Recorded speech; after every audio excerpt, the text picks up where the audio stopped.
Your goal is to become a certified hand therapist. Now, whether you have always known that you want to become a certified hand therapist from the time you're in school, or you're just now discovering hand therapy and you're like, I think hand therapy is for me and I want to become a certified hand therapist. Well, you're in the right place. My name is Huang Tran. I'm an occupational therapist and certified hand therapist. And over 5 years ago, I started Hand Therapy Secrets to just share what I've done, what I'm currently doing, and to help other therapists develop their clinical skills in hand therapy and just have more choices. And listen, if you want to become a certified hand therapist, stay tuned. This is for you. I'm going to share with you how to essentially map out your journey from the beginning, right?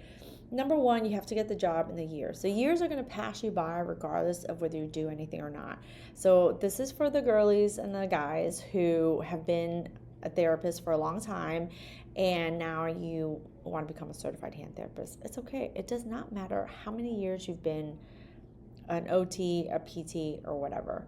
You still can become a certified hand therapist if you want. I've helped people with more years of experience than I have, and they became CHTs, and you can be the girly that always knew and you got that job straight out of school and you got that job, you got the hours, you're like, okay, I'm ready to go. It doesn't matter which bucket you're in.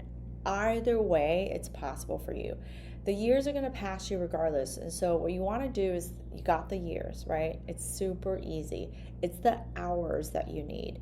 So hours, if you have a lot of years of experience, you probably already have the hours. The key thing to remember when it comes to hours is that the hours do not need to be mentored from a certified hand therapist. There's so few CHTs as it is. Can you imagine if we have to mentor everybody? It's almost impossible. Number two, it doesn't all have to be in this outpatient setting. Now, when you become a certified hand therapist, does it make it easier for you to get a job in outpatient? Yes, it does, right? Yes, it does. But you can get your hours from anywhere. I got a lot of my hours in acute care. I saw a lot of complex cases. They don't have to be complex, but I saw complex cases. I saw regular degenerative types of cases where I was like really working on a lot of hand and arm issues, stroke patients. I worked in the NICU and I worked with brachial plexus. I worked with kids born without bones and deformities. I mean, are you going to get a ton of hours from NICU babies? Like, not necessarily, unless that's your whole thing. But think about how you're building your hours, building your career, building your hours. It isn't like you have to sit there and be like, I saw that patient and I did this for 8 minutes. Let me add up my hours. You don't have to do that. Just chunk it up, and most likely you have the years and the hours. Now, this is for you if you're like at the 2-year mark. You have to be 3 years in order to sit from the time you are licensed as an occupational therapist or physical therapist. Listen to this again. If you're like, can I use my hours from volunteer? No. Can you use I was a coda before? No. These aren't rules that I'm making. This is coming from HTCC, right? The people who put the exam on. You have to be an occupational therapist, a physical therapist, and you have to have it from the date, right? You have to have it from that date, and then you count out, like, by the time I am 3 years, when is the exam given? Do I take it in May? Do I take it in November? So you have to calculate that, and then you have to calculate those hours, right? So if you're planning this, you can start studying a year in advance. So people always ask, well, how long does it take? And how many hours do I need to do it? Listen, it is all based on you. So number one, when it comes to mapping out your journey, is that you've got to set the date. I can't do that for you. Other people can't do that for you. They'll share with you their experience. My experience has been that it took me a year. Probably a little bit less because I was bullshitting the first 3 months. Let's be honest, right? Some people can do it in 6 months. But they do it in 6 months because they are like freaking champs and dedicate themselves to it. I had one therapist, she was like 2.5 years. And then by the time she was going to take it, it was going to be her 3-year mark. And she had been an outpatient the whole entire time. So she was like, Juan, can I do it in 6 months? I was like, well, do you have any babies? Do you have any major events? Are you getting married? Do you have a husband? Is there anything coming in your way? She's like, nope, I got nothing. I'm single. I work. I come home. I was like, bitch, you come home and study then. Let's knock this shit out in 6 months. And you know what she did? She got into my program. She bought her resources and she nailed it. Like 6 months down, boom, took the test, right? And that's all you can hope for. So she passed. But you got to set the date, right? So once you set your date, you can become a lot more intentional about your studying, about the time that you're spending. You set the date for 6 months and you're ass partying, you're going on like these vacations, and every other weekend you're hanging out with you. Like, you're never going to get to that date. You're going to end up moving and moving. So you're the only person who can be realistic. Stop fucking asking me questions about like, how long is it going to take? Right? It's going to take you as long as it's going to take you. One of the things that I say is, when you're doing hard things, to move fast. Fast isn't about time. Fast is about taking action every single day to do something that moves you towards it. If you buy the program, but you don't open it for a month, that's your problem. You can't move fast, right? You're not going to get it done in 6 months, right? If you buy the book and you never crack it open, right? You don't study from it, then how can you do it in a year? You can't, right? So number one, to map out your journey to become a certified hand therapist, you must set a date and stop bullshitting yourself that, oh, I'm going to do it in 2 years. Then put it out of your mind, right? You're not going to, stop talking about it. If it's 2, 3, 5 years from now, stop talking about it, because it's not going to help you get to your goal. The reason when you make a goal, it can be a long-term goal. You put in you make it, you put it in the back of your head. You're like, I'll get to it when I get to it, right? But if you're going to make a goal and you want to meet it, you want to have a realistic timeline. And that's usually between 6 to 12 months, right? Because within 6 to 12 months, it's going to come up pretty fast. And so you actually have to do something to get there. The longer away it is, the less likely you are to be able to take any steps or do anything about it. If your goal is like, well, I'm going to do it in like 5 years, like I get a job first, put that out of your mind. Get the job. Put all your focus into getting the job, getting the hours. But if you're going to focus on becoming a CHT, and get those 3 letters, then be intentional and set your date. Second, get your resources. Get your resources so you're serious about it. I mean, if you set the date and you don't do nothing else afterwards, then what the fuck are we doing, right? Set the date, buy your resources. Now, one of the things that you can do is you can buy all your resources at one time. I recommend Rehab of the Hand 7th edition. And this is my latest practice questions. So as you study, you can do practice questions. As you study, you can do practice questions. There's over 800 questions in this. It's equivalent to like 4 whole exams, right? 4 whole exams in here. And it's divided by topics. So it's hands, wrists, tendons, burns and wounds, elbows, shoulders, and nerves, and then others. So there's 8 major sections of questions in here. She's thick, all right? There's tons of questions in here. Get your resources, right? Rehab of the Hand. This is the book that I teach from.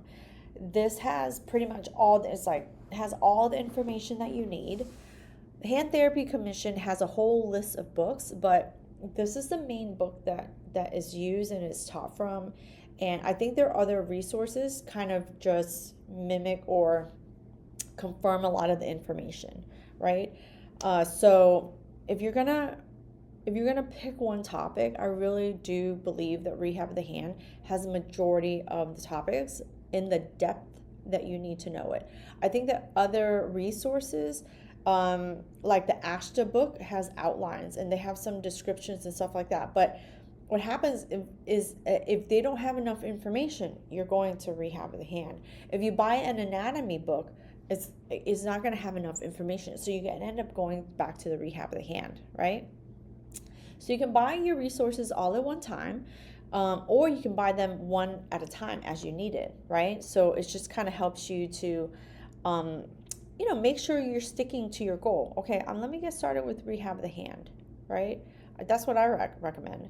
Get started with rehab of the hand, and within a month or two of you studying it, get the practice questions, right? Get the practice questions. Now, if you're somebody who knows you need a little bit more help, you don't want to do this shit on your own, you want someone to teach you and explain it to you, the Exam on Demand program is that. I'm going to link it below, right? It takes everything from the rehab of the hand and it puts it into videos and conceptions that make it easier for you to understand. Like, basically, I translate that book, right? Regardless, get your resources. You can use mine, you can use theirs, whatever it is, however you need it to help you, right? However you need it to help you. Now, here's the thing. Stop being fucking cheap about it. Everywhere I look, oh, it's too expensive.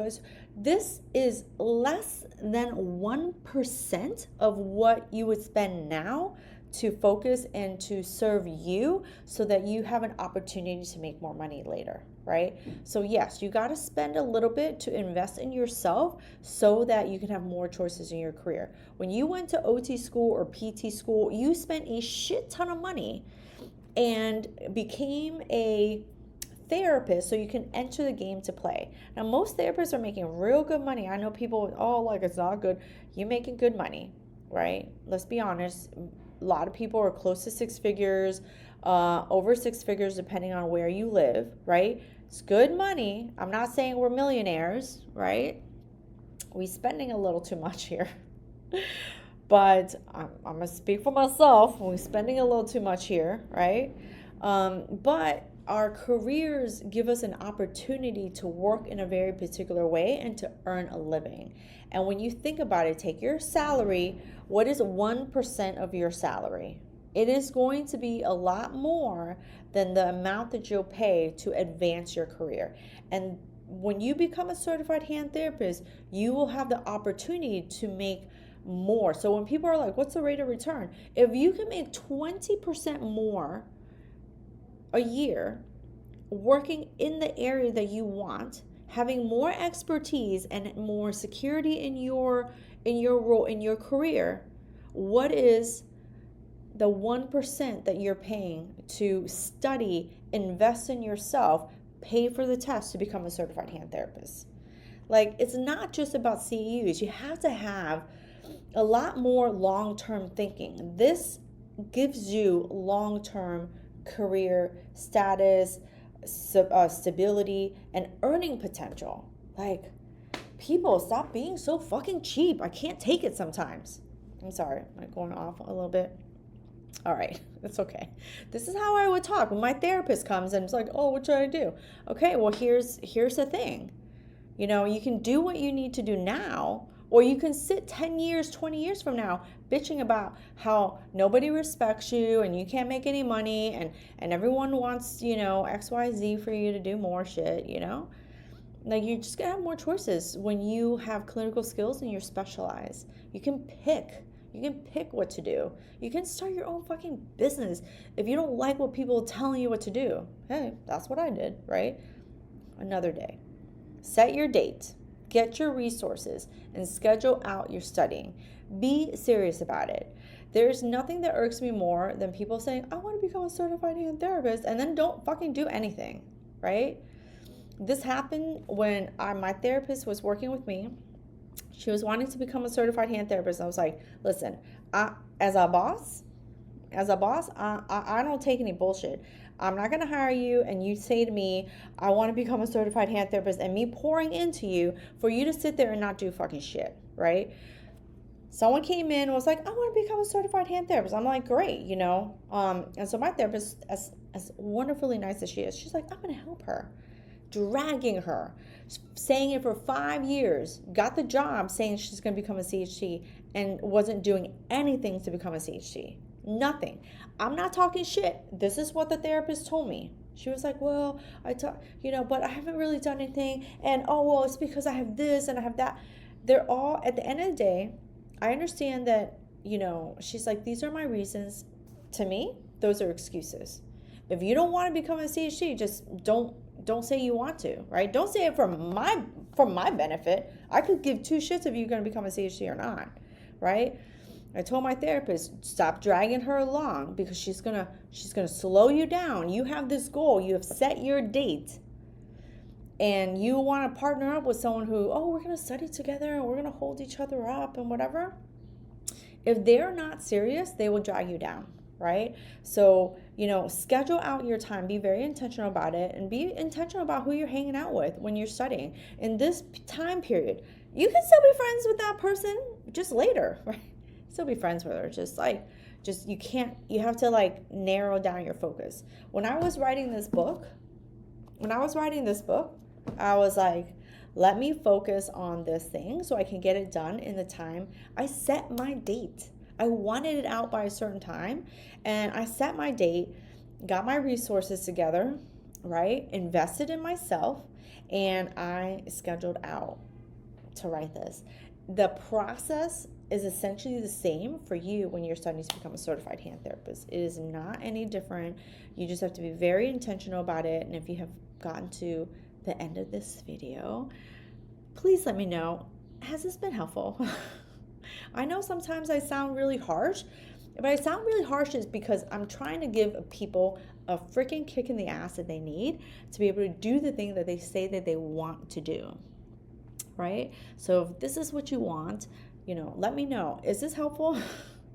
If it's not helpful, you can still tell me. My skin's kind of thick, so but I would take it with a grain of salt, and I will try to improve. Leave me a comment. If you like it, like the video, subscribe, see some more videos. I'm going to share more videos on practice questions, and so hopefully that will also help you along your journey to becoming a certified hand therapist. I have tons of other videos on my YouTube channel as well, so take a look through there and see if there's anything that can help you. And if you need my personal help, my link's below. I have free resources on my website, but also I have online courses, and I have live courses that can help support you on your journey to become a certified hand therapist. All right. Until next time, thank you.